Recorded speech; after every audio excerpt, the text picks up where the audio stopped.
Hello বন্ধুরা, আশা করি তোমরা সবাই খুব ভালো আছো। আমিও খুব ভালো আছি কথার সাথে। আজ যেদিন ভিডিওটা শ্যুট করছি সেদিন হচ্ছে আমার হ্যাপি মাম্মার সেকেন্ড বার্থডে। তাই আমরা ওকে ওর বিভিন্ন রকমের ট্রিট দিয়ে হার্ট শেপের একটা কেকের মতন বানিয়ে দিয়েছিলাম, আর দুটো মোমবাতি দিয়েছিলাম যেহেতু সেকেন্ড বার্থডে। তো ওকে না কিছুতেই বসানো যাচ্ছিল না, আর ও ওদিকে ট্রিট খাবে বলে ব্যস্ত। দুটো হ্যাপি বার্থডে টুপি আনা হয়েছিল ওর জন্য আর কথার জন্য, তো ওটাই ওকে অনেক যুদ্ধ করে পরানো হলো। আর জানো তো, ওর দাদু না ওর জন্য একটা টাই কিনে এনেছিল, ওটাও পড়ে আছে অলরেডি গলাতে। কিন্তু ও তো ব্যস্ত ওর মাম্মার আদর খাওয়ার জন্য। বোন ওদিকে ওকে আদর করে একটু শান্ত করে নিল। Day to you, happy birthday dear happy, happy birthday to you.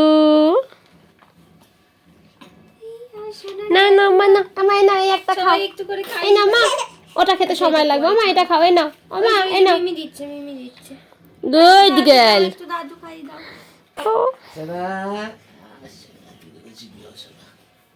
আর এই হলো আমার বার্থডে গার্লের ফাইনাল লুক। ভিডিওটা তাহলে এখানেই শেষ করছি। যদি ভালো লেগে থাকে তাহলে প্লিজ একটা লাইক করে দিও, সাবস্ক্রাইব করে দিও চ্যানেলটা। টাটা।